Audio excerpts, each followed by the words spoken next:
आज के शो में लग्जरी लाइफस्टाइल मगर टैक्स रिटर्न सिफर।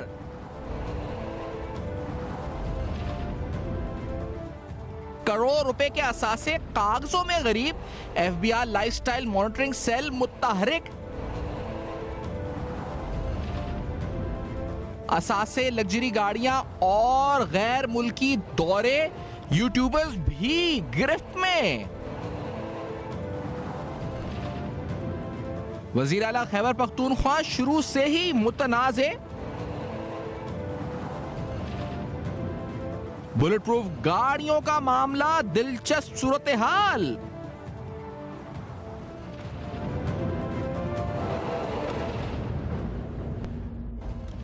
अस्सलाम वालेकुम। पस पर्दा हकायक, सनसनीखेज इंकिशाफात, प्रोग्राम बेनकाब। मैं हूं आपके साथ सिफान खान। नाज़रीन, जो बुनियादी तौर पे यानी माशी रिपोर्टिंग करते हुए तकरीबन 15-16 साल का अरसा जो मुझे बीत गया, और ये इसमें एक अहम तरीन मसला जो पाकिस्तान में जो हमने देखा, और जितने भी मईशत दान है जो समझते हैं पाकिस्तान की मईशत को कि यहाँ पर एक बर्डन है टैक्स का जो ख़ास तौर पर एक तबके पर है जो तबका ऑलरेडी पिसा हुआ है। और ये फैक्ट्स एंड फिगर्स हैं, हर दफ़ा आते हैं। इस क्वार्टर के भी अगर आप चेक कर लें, सैलरी क्लास ने 130 अरब टैक्स दिया, मैन्युफैक्चरिंग ने या आपके एक्सपोर्टर्स ने 42 अरब टैक्स दिया, और आपके जो होल सेलर्स हैं उन्होंने 30 अरब दिया। यानी ये फिगर्स आगे पीछे 19, 20, 22, 21, 18, 19 जिसे कहते हैं कि वो होते रहते हैं।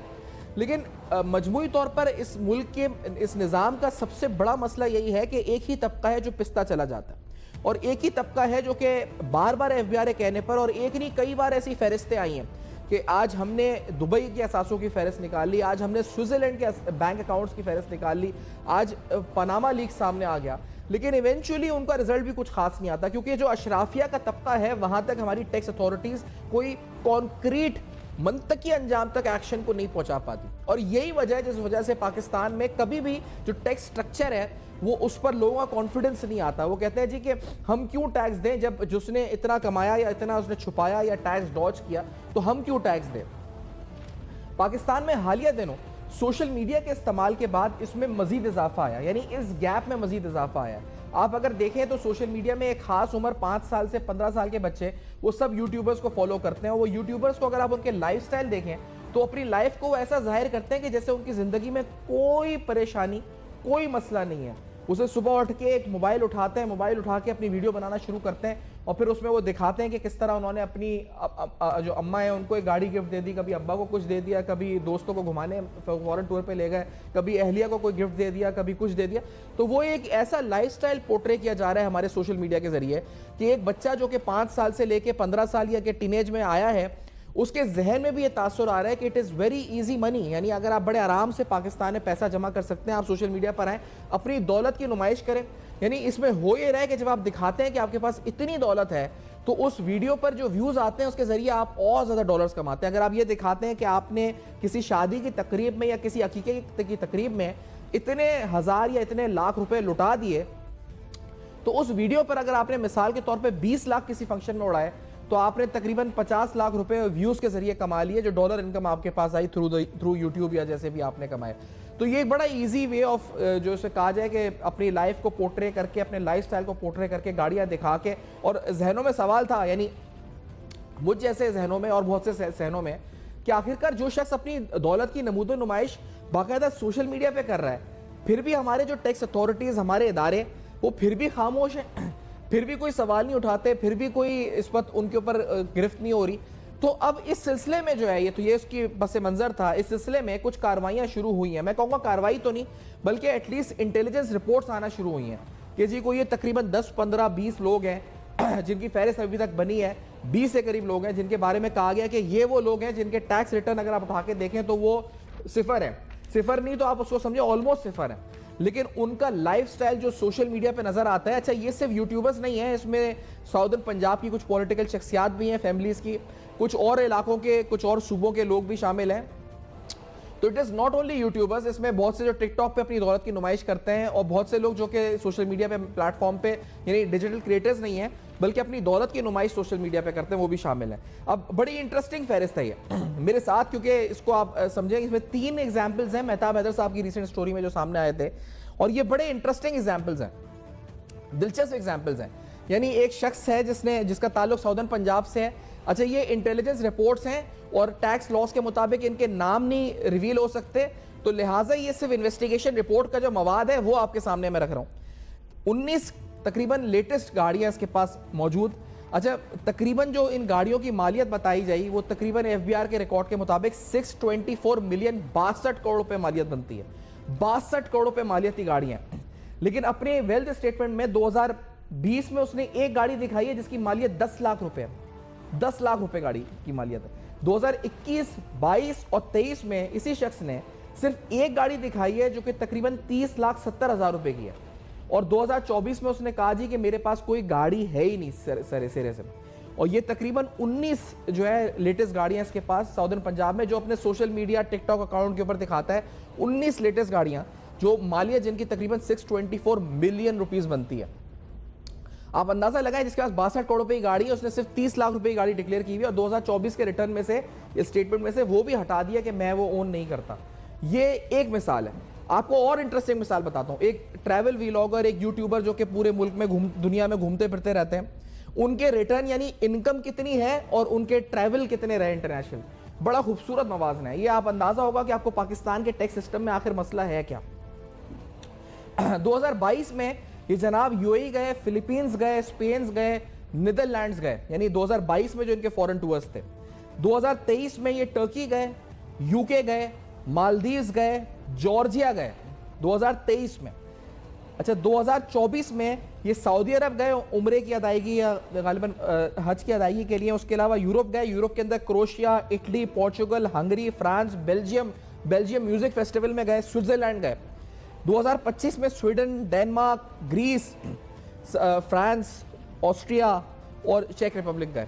अच्छा, अब इंटरेस्टिंगली जो शख्स ने इतना ट्रैवल किया हो बाहर, ये एक डिजिटल कंटेंट क्रिएटर है। डिजिटल कंटेंट क्रिएटर जिसकी बात हो रही है, नाम रिवील नहीं हुआ इन्वेस्टिगेशन रिपोर्ट्स में, लेकिन जो सामने आई तफसीलात इनकी 2022 में जब इन्होंने यूएई, फिलीपीन और ये मालिक का दौरा किया, इनकी महाना आमदनी डिक्लेयर जो उन्होंने करी वो जरा सुने, 47,000 रुपए महाना। 47,000 रुपए महाना अपनी आमदनी एनुअल रिटर्न में इन्होंने फाइल की है 2022 के रिटर्न में। और तकरीबन 12 ममालिक का इन्होंने दौरा 2022 में किया हुआ। 2023 के रिटर्न में अपनी आमदनी महाना 65,000 रुपए 65,000 रुपीज डिक्लेयर की और 2024 में 68,000 आमदनी डिक्लेयर करी। 2025 में ये आमदनी इन्होंने तकरीबन जो है वो अराउंड 85,000 डिक्लेयर करी है। लेकिन तकरीबन इन 4 साल के अरसों में 36 ममालिक के इंटरनेशनल दौरे इन्होंने करे इस डिजिटल कंटेंट क्रिएटर ने। और आमदनी सिर्फ 75,000 से 80,000 के दरमियान, जो शुरू हुई 35,000 रुपए से, वो उन्होंने 4 साल के अंदर डिक्लेयर करी है। अब आप इससे अंदाजा लगाएं कि कितनी डिस्क्रिपेंसी है पाकिस्तान के टैक्स निज़ाम में। और तीसरी मिसाल जो इस स्टोरी में मौजूद है, जो सामने आई, वो और ज्यादा इंटरेस्टिंग है। गाड़ियों की तादाद, शेवरलेट जो 8 करोड़ रुपए की, यामाहा रैप्टर, ये एक साउदर्न पंजाब की पॉलिटिकल फैमिली से बिलोंग करते हैं। यामाहा रैप्टर तकरीबन 65 लाख रुपए की जो हेवी बाइक होती है। हार्डी डेविडसन तकरीबन 1.5 करोड़ रुपए की।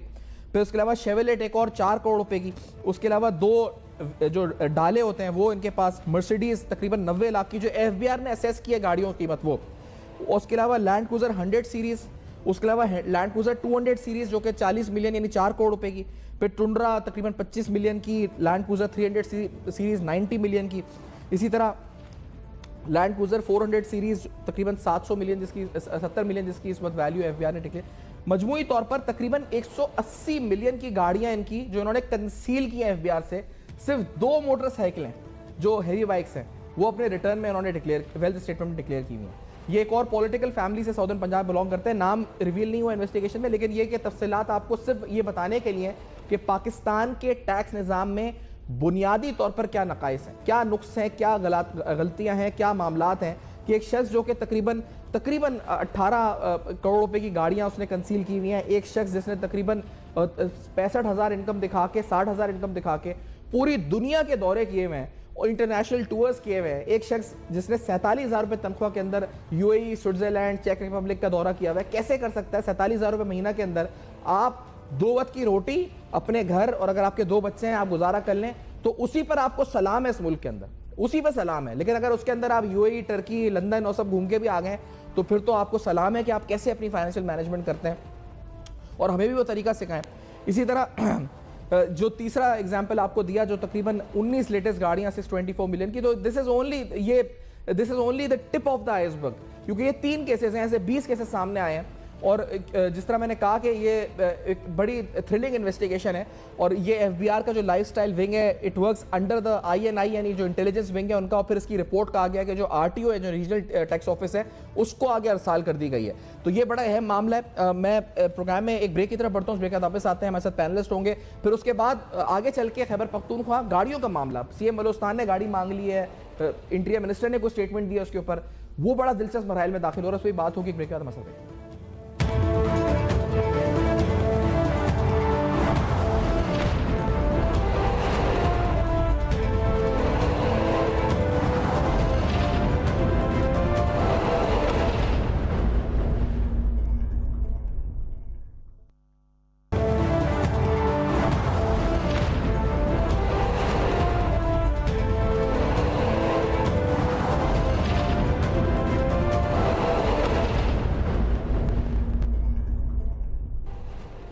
Welcome back. आप देख रहे हैं बेनकाब। हमारे साथ बड़े दो मायानाज मारूफ, एक टैक्स एक्सपर्ट डॉक्टर इकरामुल हक साहब माहिर मईशत भी हैं, और डॉक्टर वसीम शाहिद मलिक साहब प्रोग्राम में साथ मौजूद हैं। दोनों को खुशामदीद कहते हैं। डॉक्टर साहब, डॉक्टर इकरामुल हक साहब, सर ये पहले बताइएगा कि ये आईएनआई विंग जो है, इसका पहले कॉन्टेक्स्ट बताइएगा कि क्या है, क्यों है एफबीआर में।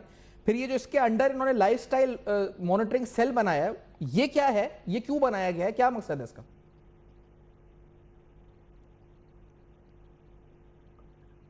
देखिए, जो इंटेलिजेंस का काम ये है कि वो ऐसी मालूमात को जो कि लोग एक्सेप्ट कर रहे हैं, उसकी मालूमात हासिल करें और कानून के मुताबिक कार्रवाई करें। कि इस विंग का मकसद ही यही, उसके तहत उन्होंने ये मीट में बहुत तफसीलन ये बता दिया है कि ये बहुत से पाकिस्तानी जो है वो ऐसा या ब्लॉगर, उसके बरक्स उनके जो टैक्स के रिटर्न्स हैं बहुत भयानक सिचुएशन पेश कर रहे हैं। ये होता है कि जहाँ इस तरह की इनकम्स हैं इन्फ्लुएंसर्स की और वी लोगर्स की, तो उसके बारे में उन्होंने टैक्स अथॉरिटीज हदायत जारी कर रखी होती हैं। मसलन अगर आप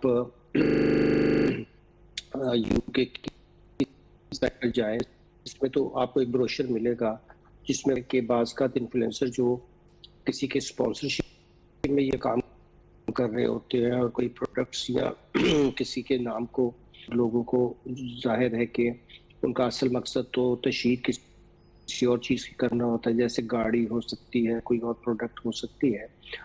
यूँ करते हैं कि जैसे उन्होंने ये खुद कमाई है, तो उनको वार्न किया गया है कि इस केस में जो कमीशन वगैरह उनको मिलेगी वो उनको टैक्स करवानी होगी। अभी तक फेडरल बोर्ड ऑफ रेवेन्यू ने तो कभी कोई ऐसी एफर्ट नहीं की जिसको हम कह सकते हैं कि पहले मरहले में आप लोगों को एजुकेट करें और ये जो लाइफस्टाइल मॉनिटरिंग जो यूनिट है, कई सालों ये it is only limited to social media. जो टैक्स डायरेक्टरी होती थी वो भी बंद कर दी गई 2019 के बाद, तो कोई टैक्स डायरेक्टरी भी सामने नहीं आ रही। तो आमतौर पर तो ये सेक्शन का ये मालूमात पोशीदा रखी जाती हैं। अंदर एक्सेप्शन है, जैसे पहले डायरेक्टरी छपती थी तो एक नेम एंड शेम गेम शुरू होती थी, अब वो भी बंद है। तो इसमें अफराद से ज़्यादा मसले क्या, पाकिस्तान में जो टैक्स डिक्लेरेशन का पैटर्न है वो है कि नहीं है। बस जो सैलरी के लोग हैं जिनकी आमदनी के वो उनको कट के मिलता है। अच्छा डॉक्टर साहब, मेरी आवाज़ आप तक अगर आ रही है? जी डॉक्टर साहब, डॉक्टर इकरामुल साहब सेक्टर के नहीं, चूँकि फॉर्मल में वो सैलरी ना डिक्लेयर करते हैं, ना कोई अपनी रसीद डिक्लेयर करते, कोई एम्प्लॉयमेंट दी हुई है मगर टैक्स नहीं पहुंचता है। मैं हाजिर, अगर हम इकरामुल साहब की आवाज़ में भी खलल है, अगर इसको हम रिकनेक्ट करके, मुझे आवाज़ में इस वक्त एरर भी आ रहा है तो समझने में मुश्किल हो, अगर राब्ता बहाल हम दोबारा करते हैं उनके साथ। डॉक्टर वसीम शाहिद मलिक साहब, ये जी डॉक्टर वसीम साहब, ये मुझे बताइएगा, क्योंकि ये जो अभी इकराम साहब फरमा रहे थे, ये it is only limited to, यानी जो its scope is only limited to social media, ये जो लाइफस्टाइल सेल है? नहीं, ऐसा तो देखें, बुनियादी तौर पर तो किसी भी ऐसे सेल का ऑब्जेक्टिव जो है किसी एक खास सेक्टर के लिए नहीं हो सकता। ये तो एक जनरल सेल बनाया जाता है।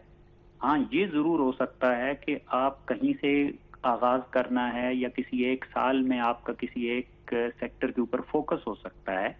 अदरवाइज जो है वो कोई भी किसी भी इदारे का सेल वो सोशल मीडिया के लिए या किसी और एक सेक्टर के लिए नहीं हो सकता। This is basically a lifestyle, यानी कि बेसिकली आपकी जो आपके रिकॉर्ड में या जो आपकी डिक्लेयर्ड इनकम्स और एसेट्स हैं और आपका जो लाइफस्टाइल है, अगर उसमें एक कंट्राडिक्शन है, तजाद है, उसमें आपको हम आहंगी नहीं नजर आती, तो वो भले किसी भी शोबे से ताल्लुक रखते हों, वो बेसिकली इसी सेल के जरिए ही उसको आप जो है वो अच्छा, मतलब ये कि सोशल मीडिया सिर्फ एक तरीका है जिसके जरिए वो जांच रहे हैं कि उसकी वेल्थ जो दिखा रहा है, नमूद नुमाइश कर रहा है, वो कितनी है और नेचुरल रिटर्न्स में उसने कितनी डिक्लेयर की हुई है।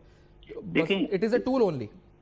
बिल्कुल, देखें एक बड़ी सीधी सी बात है कि पॉइंट सारे का सारा तो डिक्लेरेशन है। अब हो क्या रहा है कि सोशल मीडिया में इट्स एन इजी टारगेट, इसलिए कि वहां एक बंदा खुद ही डिक्लेयर कर रहा है अपने एसेट्स, एफबीआर के रिकॉर्ड में नहीं, लेकिन अदरवाइज बड़ा अलल ऐलान बता रहा है सारी अवाम को, पूरे पाकिस्तान को, बल्कि पूरी दुनिया को बता रहा है कि मेरे पास इतने एसेट्स हैं, मैं इतना खर्च करता हूं, मैं बाहर के सफर करता हूं। और दूसरी तरफ वो जो उसके ज़हन में है कि मैं जो एफबीआर के रिकॉर्ड में जो भी डिक्लेयर कर दूंगा, मुझसे किसी ने पूछना नहीं है, तो वो उसमें कुछ भी लिख देता है।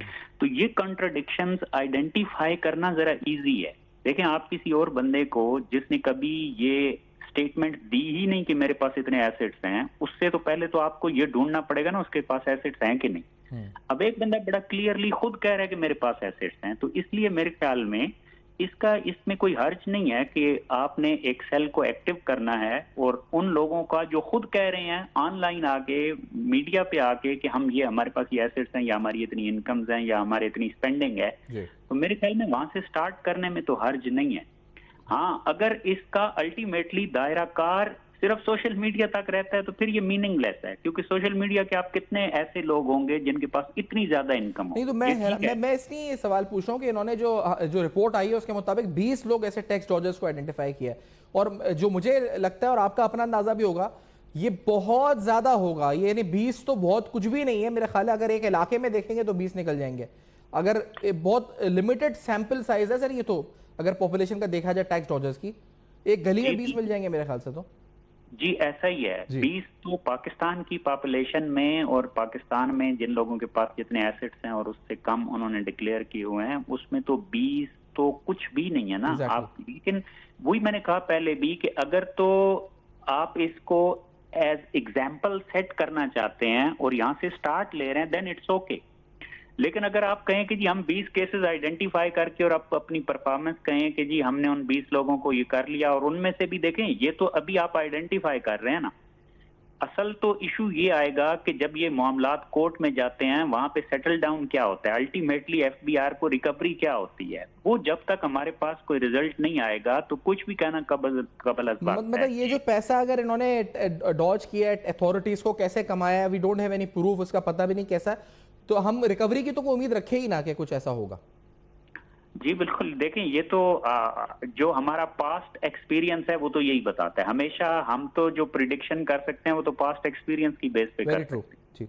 लेकिन अगर मैंने यही कहा कि अगर इन 20 का कोई एग्जाम्पल आप सेट कर सकते हैं तो फिर तो ठीक है, आप 20 से ही स्टार्ट ले लें, फिर आप इवन 10 से स्टार्ट ले लें, लेकिन कोई एक्चुअली उस पर एक्शन हो, कोई वाकई रिकवरी पॉसिबल हो। देखें, लोगों को डराना, मैं सर हैरान इसलिए हूं कि अगर एक शख्स है जिसके पास 19 लेटेस्ट, जो इस केस में एक सामने आया केस, 19 लेटेस्ट गाड़ियां 624 मिलियन रुपीस की, उसने 2020 में सिर्फ एक गाड़ी डिक्लेयर की है अपनी वेल्थ स्टेटमेंट में 10 लाख रुपए की, 2021, 22, 23 में एक गाड़ी डिक्लेयर की है 30 लाख रुपए की, 30,75,000 रुपए की, और फिर 2024 में उसने कहा उसके पास कोई गाड़ी नहीं है, जबकि उसके पास तकरीबन 62 करोड़ रुपए की गाड़ियां हैं। तो सर ये 4-5 साल एफबीआर क्या कर रहा था, किधर था एफबीआर, क्यों सामने नहीं आया जब 4-5 साल उसने नमूदो नुमाइश की, अपनी दौलत की अपनी, और अब जब वो एक्टिव हो रहे हैं तो इतना अलल अलान बता रहे हैं, हमें भी आ रही है रिपोर्टें, तो वो तो निकल जाएगा, मुल्क से भाग जाएगा यहाँ से सब बेच बाच के, या बेचेगा भी नहीं तो क्या पता किसी को दे के राइट लेफ्ट निकल जाए वो यहाँ से, क्या जरूरत है उसको। जी बिल्कुल सही है। देखें, एक बात तो तयशुदा है कि अगर कभी भी आप 5 साल बाद कहें कि जी पीछे हमने अब इन्वेस्टिगेट किया केस और पीछे 5 सालों में ऐसा होता रहा, तो वो बेसिकली तो उसी इदारे की पुअर परफॉर्मेंस होगी, इसमें तो कोई शक नहीं। लेकिन असल देखें, प्रॉब्लम किधर है? प्रॉब्लम ये है कि आपका फोकस किधर रहा है। हमेशा से चूंकि आपका फोकस टैक्स लेने में बगैर एफर्ट के जहां से टैक्स आ सकता है वहीं रहा है, और वो जाहिर है सैलरीड क्लास है या जहां से भी एट सोर्स डिडक्शन हो सकती है। अब चूंकि एक इदारे की सारी नजर ही इसी चीज पे है कि हम इससे, फॉर एग्जांपल आपकी जो इंपोर्ट ड्यूटी है वो आप कलेक्ट कर लेते हैं, सेल्स टैक्स कलेक्ट कर लेते हैं, या आपके पास जो है वो इनकम टैक्स जो आता है वो भी जो डिक्लेयर्ड है या जो एट सोर्स जहां पे डिडक्शन पॉसिबल है। अच्छा, अब होता क्या रहा है कि हमेशा जो बंदा जेन्युइनली, जिसने कोई अपनी सेविंग की, सारा डिक्लेयर भी किया, जो इनकम थी उसको भी डिक्लेयर किया, अपने एक्सपेंडिचर्स को डिक्लेयर किया, लेकिन उसने कभी कोई एसेट खरीदा तो उसको तो नोटिस दे देंगे। लेकिन जो आपका इतना अलल ऐलान लोग मीडिया पर, सोशल मीडिया पर आकर ऐलान करते रहे, तो एफबीआर अगर सोया रहा तो डेफिनेटली ये उसी की पुअर परफॉर्मेंस है। लेकिन मैं फिर कहूंगा कि असल इशू ये है ना कि आपने अब फोकस उधर किया तो आपको चीजें नजर आने लग गई। कल तक क्योंकि फोकस ही उन्हीं लोगों पे था कि जिस गरीब ने नहीं, मैं सर अभी भी कह रहा हूं कि अभी भी जो फोकस है वो सिर्फ कुछ चंद लोगों पर है, फोकस ब्यूरोक्रेसी पे नहीं है आपकी। अगर ब्यूरोक्रेट्स और उनके बच्चों का लाइफस्टाइल सोशल मीडिया पे देखा जाए, पॉलिटिशियंस और उनके बच्चों का लाइफस्टाइल, उनकी इंस्टा स्टोरीज देखी जाए कि वो कहां खा रहे हैं, कहां बैठ रहे हैं, किस गाड़ी में घूम रहे हैं, ब्यूरोक्रेसी का अगर देखा जाए, आप यहाँ पे सिंध के ब्यूरोक्रेट्स हैं, बहुत अच्छे भी होंगे, लेकिन बहुत से आप इरिगेशन डिपार्टमेंट, बहुत से डिपार्टमेंट्स हैं, उनके बच्चों के पास कौन सी गाड़ी है, उनकी सोशल मीडिया पे क्या स्टोरीज हैं, अभी भी इन्होंने बड़ा महदूद अपना स्कोप रखा हुआ है कि यूट्यूबर्स और टिकटॉकर्स पर हैं, ये असल लोगों पर अभी भी नहीं आए हैं ये लोग। वसीम साहब, मेरे ख्याल में कभी भी जब कोई इदारा कोई काम शुरू करता है तो अपना रोड मैप बड़ा क्लियर बताना चाहिए जी। देखें, ये अनसर्टेनिटी जितनी दूर की जाए, इतना ही जो डेमोक्रेटिक गवर्नमेंट होती है उसमें अवाम का ट्रस्ट बढ़ता है। exactly. तो ट्रस्ट तभी बढ़ेगा जब क्लियर रोड मैप हो। देखें, जो आप बात कर रहे हैं, मेरा फिर भी पॉइंट वही होगा कि अगर तो ये कहें कि जी हमने ये करना है, तो हमने सैंपल, मैंने कहा फिर 20 नहीं 10 पे ले आए, कोई फर्क नहीं पड़ता। हाँ, ये बात आपकी ठीक है कि फिर वो सिर्फ सोशल मीडिया की, फिर वो ब्यूरोक्रेसी हो या आपका बिजनेसेस हो या कोई भी तबका हो, बेसिकली फिर उसका जो प्रोफेशन है, जो उसका काम है, वो मैटर ही नहीं करना चाहिए। जब आपका बेसिकली इशू ये है कि आपने लाइफस्टाइल को देखना है और उसके मुकाबले में जो आपकी एक्चुअल इनकम है, जो डिक्लेयर्ड इनकम है, उसको देखना है, या डिक्लेयर्ड एसेट्स को देखना है, तो फिर उसमें सोशल मीडिया ही क्यों, फिर उसमें कोई इवन ब्यूरोक्रेसी ही क्यों, फिर उसमें मेरे ख्याल में हर पाकिस्तानी सिटीजन को उसमें देख, उसी में परखना चाहिए। लेकिन फिर वो ये है कि अगर आप ये समझते हैं कि हमने ये काम करना है और हम यहाँ से स्टार्ट ले रहे हैं और हमारे पास इसका एविडेंस मौजूद है कि सोशल मीडिया पे एक बंदे ने आके कहा, या वो सोशल मीडिया पे जिसकी भी स्टोरी है, तो वो उसको आप एज एन एविडेंस ले रहे हैं, तो फिर तो ठीक है। लेकिन अगर आपने दो बातें ना, जो एक आपने पॉइंट रेज किया कि 10-20 लोग हैं, ये 10-20 लोग तो आगे पीछे हो जाएंगे जब आपने पहले ही उनको वार्न कर दिया कि हम ये करने लगे हैं, तो बहुत सारे रास्ते होते हैं निकलने के। और दूसरी बात ये है कि आप अपना जो दायरा कार है वो इससे बढ़ा भी नहीं रहे। आप कह रहे हैं कि जी ये 20 लोगों को बस हमने इन्वेस्टिगेट कर लिया और हमने इसके बारे में एक स्टोरी 1 साल चलती रहेगी और उसके बाद कुछ हासिल नहीं हुआ, कुछ रिकवरी नहीं हुई, कुछ और लोगों पर जो है वो उनको हाथ नहीं डाला गया, और इस पूरे कल्चर को एक्चुअली डिस्करेज नहीं किया गया, जो असल बात है। देखें, जो बंदा इवन जिसने टैक्स नहीं पे किया, आप उससे रिकवरी भी कर लेना one time, that doesn't matter. असल इशू ये होता है कि आप क्या इस कल्चर को खत्म कर पाएंगे? क्या कोई ऐसी पॉसिबिलिटी है कि एफबीआर इतना एफिशिएंट हो जाए और उसकी इंफॉर्मेशन इतनी बेहतर हो जाए कि जब भी कभी ऐसा प्रॉब्लम हो तो वो रियल जो लोग हैं जो टैक्स जो है वो डॉज कर रहे हैं एफबीआर को, उन पर उनका हाथ पड़ जाए? तो यही तो बेसिकली एफिशिएंसी है।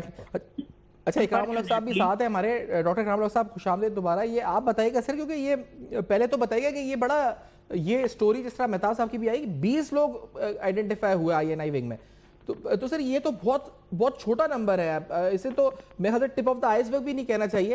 लेकिन क्या ये 20 भी एक लिटमस टेस्ट, एक टेस्ट केस बनेंगे, या ये भी एक मीडिया की जीनत है बस ये खबरें?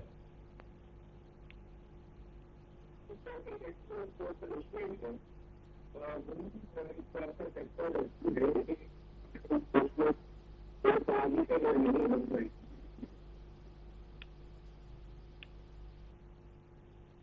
इकराम साहब।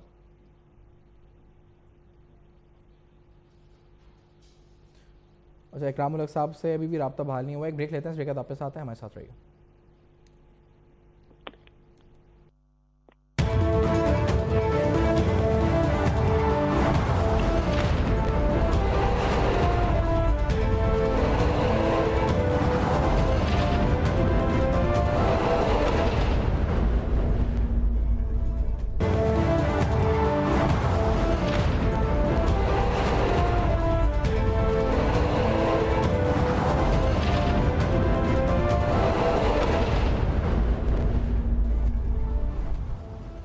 Welcome back. आप देख रहे हैं बेनकाब, और बेनकाब में बड़ी अहम यानी इंकशाफात हैं तो अहम, लेकिन हमें ये इल्म है कि इस पर क्या होना है और क्या होगा, क्योंकि ट्रैक रिकॉर्ड जो बताता है वो बताता है कि हमने एफबीआर ने इससे पहले और बड़े टैक्स डॉजर्स को आइडेंटिफाई किया होगा, लेकिन डेफिनेटली जो कन्विक्शन रेट है यानी जो रिकवरी है, अगर किसी ने टैक्स डॉज किया है तो जो रिकवरी है वो क्या है, यानी जब मामला अदालत तक जाते हैं तो वहां पर क्या होता है, वी ऑल नो दैट कि उस पर किस तरह से कन्विक्शन जो है उसमें एक फेलियर नजर आता है। ये सूरत हाल जिसमें हमने बताया बड़ी इंटरेस्टिंग है। ये जो लाइफस्टाइल विंग है, INI जो एफबीआर का इंटेलिजेंस विंग है, उसने रिपोर्ट्स मुरतब की हैं। 20 ऐसे टैक्स डॉजर्स आइडेंटिफाई हुए हैं। 3 केसेस का जो इन्वेस्टिगेशन का मवाद है वो हमने आपके सामने रखा है और उसमें जो सामने आई है तफसीलात वो हैरान कुन है। वो इंकशाफात कि कोई शख्स है जिसकी 40,000 आमदनी है और वो हर साल 12-12 ममालिक के दौरे कर रहा है। उम्रे हज की अदायगी के अलावा इस वक्त यूरोपियन कंट्रीज़ के दौरे कर रहा है। एक शख्स है जिसके पास तकरीबन 62 करोड़ रुपए की गाड़ियां हैं और वो डिक्लेयर 10 लाख रुपए की गाड़ी कर रहा है। एक शख्स है जिसके पास तकरीबन जो सिर्फ 2 हेवी बाइक्स उसने डिक्लेयर की हुई हैं और गाड़ियों की लंबी तरीन फहरिस्त है। He belongs to a political family in southern Punjab. तो ये 3 ऐसे केसेस, टेस्ट केसेस जो सामने आए हैं और हम ये चाहेंगे और हम ये सवाल उठा रहे हैं कि आखिरकार क्या ये केसेस भी एफबीआर मंतक की ज़्यादा पहुंचा सकेगा। वसीम साहब, आप फरमा रहे थे क्योंकि हम ये जो इंटेलिजेंस विंग है इसने सिर्फ ये तो बहुत टाइम से मुतहर्रिक है, सोशल मीडिया पे चले अब आए ये, लेकिन पहले का ट्रैक रिकॉर्ड क्या है? क्या इन्होंने किसी केस को मंतकी अंजाम तक पहुंचाया है? जी देखें, वैसे तो जाहिर है इस पे डॉक्टर इकराम उल हक साहब बहुत बेहतर बता सकते हैं क्योंकि वो खुद प्रैक्टिसिंग लॉयर हैं, लेकिन जनरली बात तो इतनी सी है कि अगर ये कभी ये चीजें पहले से हो रही होती तो आज जो इसकी परफॉर्मेंस हमारे सामने है एफबीआर की वो यूं ना होती जी। देखें, ये कोई मान लिया ये कि सोशल मीडिया की जो चीजें हैं या 20 लोग आपने आज आइडेंटिफाई कर लिए हैं, लेकिन आप बहुत पाकिस्तान में ये आम कल्चर है कि जो बंदा टैक्स देता है उससे आप ज्यादा टैक्स लेने की कोशिश कर रहे हैं, जो टैक्स नहीं देता उस पर कभी फोकस ही नहीं रहा। तो क्या सवाल ये है कि देखिए, मेरा पॉइंट हमेशा से यही है कि जब भी कोई गवर्नमेंट की पॉलिसी आती है या गवर्नमेंट का कोई भी नया डिसीजन होता है तो पब्लिक के लिए ये जरूरी होता है कि आप अपनी बात कंप्लीट लोगों के सामने ट्रांसपेरेंटली रखें। अगर गवर्नमेंट सीरियस है तो सबसे पहले तो अपनी पिछली परफॉर्मेंस दिखानी चाहिए इस सेल की कि आज तक इस सेल ने क्या किया। सेकेंडली जो है वो गवर्नमेंट बड़ा क्लियर रोड मैप बताए या एफबीआर अपना रोड मैप बताए कि हम यहाँ से स्टार्ट ले रहे हैं, लेकिन हमारी स्ट्रैटेजी ये है कि हम आहिस्ता आहिस्ता इसका दायरा कार कितना वसी करेंगे। तीसरे नंबर पर लोगों को बड़ा क्लियरली बताएं कि जो बंदा जिसके पास कभी कोई ऐसा सच प्रॉब्लम नहीं रहा, जिसने अपनी इनकम डिक्लेयर की, जिसने एसेट्स डिक्लेयर किए, जाहिर है 100% रिकॉर्ड कीपिंग किसी के पास नहीं हो सकती। तो अगर किसी बंदे के पास कोई प्रॉब्लम नहीं है तो उसको यहां आपने बड़ा ये भी क्लियरली इंडिकेट करना है कि जिस बंदे के साथ ये प्रॉब्लम नहीं है, जिसने एफबीआर को डॉज नहीं किया, जिसने टैक्स चोरी नहीं की, तो उसे हम किसी सूरत भी तंग नहीं करेंगे। लेकिन सर ये बताएं कि ये जो ट्रेंड है कि सोशल मीडिया में अपनी दौलत की नुमाइश करना, इस ट्रेंड में कमी आएगी ये लिस्टों के बाद? ये तो कम से कम एक्सपेक्ट करें, या फिर ये तमाम अफराद बाहर चले जाएंगे और बाहर से बैठकर अपनी दौलत की नुमाइश करेंगे, क्योंकि ये कमा तो इसी जरिए से रहे ना ये लोग। जी अच्छा, देखें, बुनियादी तौर पर जब आप नमूदो नुमाइश करते हैं तो प्रॉब्लम क्या है? प्रॉब्लम ये है कि आप वो चीज सोशल मीडिया पे बेचते हैं जो बिकती है। एग्जैक्टली। इसमें मसला ये है कि आप टैक्स के लिए तो ठीक है, आप उनको इस तरीके से पकड़ेंगे या पकड़ने की कोशिश करेंगे तो उसके फिर बहुत सारे और तरीके भी तो हो सकते हैं। देखें, टैक्स अथॉरिटीज को डॉज करने के कई तरीके हो सकते हैं। अगर पहले उन्होंने सिंपल टैक्स रिटर्न ऐसा फाइल किया कि जिसमें उन्होंने अपनी इनकम्स नहीं डिक्लेयर की, तो आपने ये देख लिया कि वो उनकी बेसिकली मुताबिकत नहीं है उनके लाइफस्टाइल में और उनकी इनकम में, तो कल को नया तरीका निकल सकता है, बाहर शिफ्ट हुआ जा सकता है। और बहुत से हो भी गए हमारे साथ, बहुत से हो भी गए जो यूट्यूब पे थे जो बाहर शिफ्ट हो गए। लेकिन ना, जब एक चीज है ही आपकी सोशल मीडिया के ऊपर, तो उसके लिए तो कहीं फिजिकली सामने आने की या फेस टू फेस आने की जरूरत नहीं है। देखें, इसमें सिर्फ और सिर्फ टैक्स अथॉरिटीज के थ्रू आप ये सोशल जो आपका कल्चर है और जो सोशल नॉर्म्स हैं वो नहीं चेंज किए जा सकते। इसमें आपके सोशल इंस्टीट्यूशंस का रोल होता है, आपके एजुकेशन के जो इंस्टीट्यूशंस हैं उनका रोल होता है, आपके जो इवन रिलीजन के इंस्टीट्यूशंस हैं उनका रोल होता है। देखें, मसला ये है कि अगर आप बहुत बड़ा लाइफस्टाइल अपना सोशल मीडिया पे दिखाते हैं तो सवाल ये है कि लोग इसको बाय क्यों करते हैं। जैसे आपने शुरू के इंट्रोडक्शन में बताया कि छोटे छोटे बच्चे उनको फॉलो करते हैं और वो फिर उन्हीं को आइडियल बना लेते हैं और वो समझते हैं कि एक्चुअल जिंदगी यही है और इसी तरीके से पैसा कमाया जाता है। वो तो ठीक है, लेकिन सवाल ये है कि एक यूट्यूबर को वो फॉलो करते हैं तो वो हमारे बाकी सारे इंस्टीट्यूशंस किधर गए, फैमिली का इंस्टीट्यूशन किधर गया, स्कूल का इंस्टीट्यूशन किधर गया, मस्जिद का इंस्टीट्यूशन किधर गया, वो सारे उस बच्चे को क्यों नहीं अपील कर पाते। तो मेरे ख्याल में हमें ये सिर्फ एफबीआर के पर्सपेक्टिव में नहीं देखना चाहिए, इसको बड़ा ब्रॉड मेरा ख्याल है बहुत जरूरी सर इसमें ये भी है कि जिस तरह आपने कहा कि इसका एक ब्रॉडर प्लान सामने आना चाहिए, स्ट्रैटेजी सामने आनी चाहिए और खास तौर पे तरजीहात भी, क्योंकि ये बिल्कुल एक ऐसा लग रहा है कि एक सिलेक्टेड एक प्रोफेशन को या जो भी उनका प्रोफेशन है दे अर्न थ्रू इट, ये वो लोग भी तासुर यही देते हैं कि हमें टारगेट किया जा रहा है स्पेसिफिकली, चंद यूट्यूबर्स हो गए या टिकटॉक। ये basically it should B across the board, political spectrum में भी जाना चाहिए, ब्यूरोक्रेटिक फैमिलीज और उनके लाइफस्टाइल भी होने चाहिए सामने, और it should be a broader spectrum, not only limited to social media, TikTokers और फेसबुकर्स और यूट्यूबर्स। ये मेरा ख्याल होना चाहिए ताकि किसी को मजलूमियत का या सिंपैथी का बहाना ना मिल सके, कल को ये ना कह सके कि सिर्फ हमें टारगेट किया गया था कि क्योंकि कोई फला अफसर था वो हमारे खिलाफ था। ये भी तो आता है यहाँ पे जो होता है। जी बिल्कुल ऐसा होता है, हमेशा यही है कि जब आप जो है वो कुछ टारगेटेड ऑपरेशन करते हैं तो कल को ये सारे लोग ये जो है वो अपना एक टीम बनाकर जो है वो पार्लियामेंट हाउस के बाहर खड़े होंगे या कहीं एहतजाज कर रहे होंगे कि हमारे साथ ज्यादती हो गई। क्योंकि होता भी बाज़ औक़ात ये है कि कुछ लोगों को आप एक्चुअली पकड़ेंगे तो कुछ लोगों के साथ वाकई ज्यादती भी हो जाएगी। तो ये तो देखें, मैंने जो रोड मैप की बात की वो की इसीलिए थी कि आप क्लियर करें ना कि हमारा किसी बेसिकली सोशल मीडिया के खिलाफ हमारा जो है वो एक्शन नहीं है।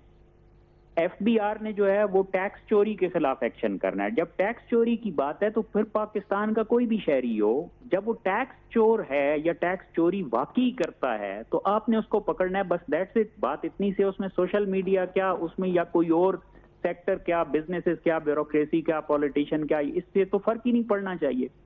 मेरे ख्याल में आपको ये क्लैरिटी किसने देनी है। देखिए, पॉइंट ये है कि आपने जो शुरू जहां से बात की वो भी मेहताब हैदर साहब की स्टोरी है, तो मेरा पॉइंट ये है कि एफबीआर के अपने स्पोक्स पर्सन किधर हैं, वो क्यों नहीं आके ये बात क्लियर कर सकते कि हमारा एक्चुअली प्लान क्या है। गवर्नमेंट के स्पोक्स पर्सन ये क्यों नहीं बता सकते कि हमारा एक्चुअल प्लान क्यों है, क्या है। तो ये जब तक ट्रांसपेरेंसी नहीं होगी उस वक्त तक ट्रस्ट नहीं होता। जब ट्रस्ट नहीं होता तो फिर जब गवर्नमेंट में ट्रस्ट खत्म हो जाए ना लोगों का, तो उसका मतलब ये होता है कि फिर आपकी कोई भी डिसीजन, और स्पेशली मैं तो इकोनॉमिस्ट हूं तो मैं ये कहूंगा कि जब ट्रस्ट खत्म हो जाए तो कोई भी इकोनॉमिक डिसीजन बंदा प्रॉपर ले ही नहीं सकता। Very true, very true. नहीं है। ठीक है सर, डेफिनेटली ठीक है, ये बड़े पर्टिनेंट सवालात हैं जो आपने उठाए हैं। हमें एक ब्रेक की तरफ जा रहे हैं जिसके बाद हम आएंगे खैर पख्तूनख्वा जो सियासी मामला चल रहे हैं, खासतौर पे नए वज़ीर आला आने के बाद वफाक के साथ जो चपकलिश है और गाड़ियों का मामला, वो आखिर किस करवट ऊट बैठ रहा है। एक ब्रेक के बाद मचत रहेगा।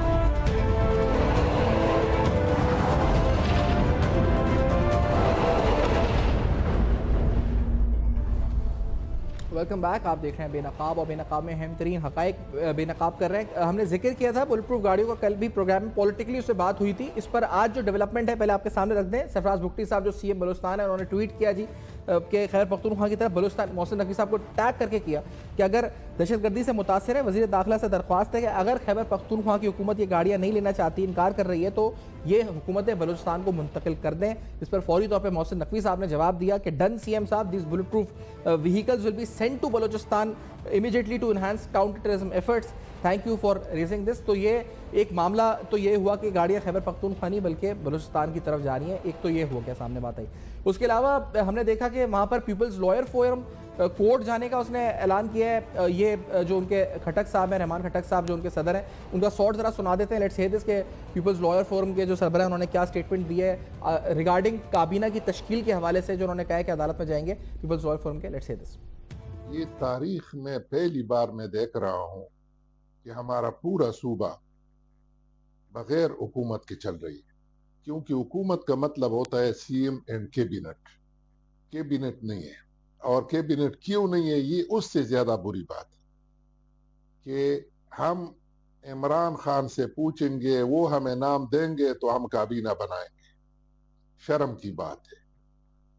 और यही किस्सा नवाज शरीफ के दौर में हुआ था। जब वो कन्विक्ट हुआ तो वो पार्टी सदारत से भी अलग किया गया, उसका सब कुछ खत्म हो गया।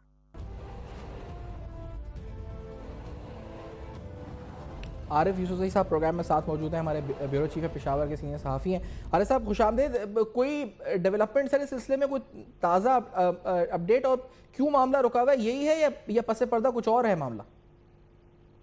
एक तो सिफान साहब आपने अपने इंटरव्यू में बताया कि वो एक मीटिंग चेयर की थी, उनको प्रेजेंटेशन दी गई थी, पहली उनकी मीटिंग थी।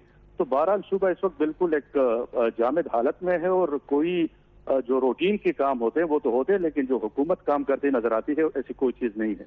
और ये जो फुकदान है, जो ये मामला है, ये हल होता हुआ नजर आ भी रहा है या नहीं आ रहा अभी फिलहाल? देखिए, ये तो लिंगर ऑन करेगा जब तक सुहेल अफरीदी की मुलाकात नहीं होती उनके कायद से। तो मेरे ख्याल से तो ये मसला लिंगर ऑन करेगा। और इस दौरान हम देख रहे हैं कि पख्तूनख्वा में मुख्तलिफ इनकी जो तकसीम है, पार्टी के अंदर तकसीम है, गो के कुछ हालात में सुहेल अफरीदी और ताज़ा फैसलों ने इनमें कदरे नई जान डाल दी है, लेकिन जो इनकी तकसीम है वो मौजूद है। तो वो लॉबिंग ग्रुप्स कोशिश कर रहे हैं इस काबीना पर असरअंदाज होने के लिए, इसमें अपने बंदे शामिल करने के लिए, और वही लॉबिंग ग्रुप्स हैं कि उनका असर भी हमें कहीं कहीं पड़ता नजर आ रहा है। तो सुहेल अफरीदी के लिए बड़ी मुश्किल है कि आया गुज़िश्ता 1.5 साल जिन वज़रान हुकूमत की, अगर पार्टी उस वक्त काबीना सरबराह अली अमीन गंडापुर फारिग हो गए, तो उनकी जो सोच है वो इस तरह है कि सबको फारिग किया जाए और उनको कुल इख्तियार दिया जाए कि मुकम्मल नई काबीना तश्कील दी जाए। लेकिन ये उनकी ख्वाहिश है, जो सियासी मजबूरियां हैं, जाहिर बात है उसमें उनको अकोमोडेट करना पड़ेगा, हजारे को अकोमोडेट करना पड़ेगा, सवाबी में असद कैसर को अकोमोडेट करना पड़ेगा, इस तरह दीगर जो स्टेक होल्डर्स हैं। तो ये काबीना एक मिक्स होगी, इनमें लग रहा है कि और ऐसा भी आधे नए लोग होंगे और आधे पुराने लोग होंगे। आरिफ साहब, कोई शॉर्ट काबीना सामने आ जाए जब तक ये हतमी मंजूरी नहीं होती? जो इस वक्त की सूरत हाल है, जो हुकूमती और इनके दोस्त हमें बता रहे हैं, उनका तो इसरार यही है। हालांकि सुहेल अफरीदी की जानिब से एक दफा कहा भी गया था कि अगर ये बानी पीटीआई से मुलाकात तवालत इख्तियार करती है तो मैं 8 रुकनी काबीना अनाउंस कर दूंगा, लेकिन अब उसका भी अभी तक ऐलान नहीं हुआ। तो अब लग रहा है कि बानी पीटीआई इसलिए कि इस दौरान बड़े सारे स्टेक होल्डर्स ने मैनिपुलेशन करके इस मसले को और पेचीदा बना दिया है। तो मेरा ख्याल है कि अब हल तो ये बाहम बैठेंगे सुहेल और उनके कायद, तो वहीं से मेरा ख्याल है कि हल निकलेगा। एग्जैक्टली। बहुत शुक्रिया आरिफ साहब, प्रोग्राम में आपने ज्वाइन किया और अपना मौक़िफ़ दिया इस हवाले से, और अपना जो खबर है हमसे तज्ज़िया भी शेयर किया। आरिफ साहब की गुफ्तगू आपने सुनी। अब अहम तरीन मामला खैबर पख्तूनख्वा में बुलेट प्रूफ गाड़ियों का मामला कुछ हद तक, यानी मामला रिजॉल्व तो नहीं हुआ। बलूचिस्तान के सीएम ने गाड़ियाँ मांगनी, मोहसिन नकवी साहब ने उनको फ़ौरन देने का ऐलान भी कर दिया। साथ साथ काबीना की तश्कील मामला, एक वैक्यूम एडमिनिस्ट्रेटिव उसने क्रिएट किया हुआ है, और इसको एड्रेस होना बड़ा ज़रूरी है, क्योंकि फ्रंट लाइन पे सूबा अगेंस्ट वॉर अगेंस्ट टेररिज्म और गवर्नेंस के भी बेशुमार मसाइल हैं। For your feedback you can write us on a Facebook, emails and x. आपके सामने फ्लैश कर रहे हैं, देखते रहिएगा। अब तक अपना बहुत ख्याल रखिए।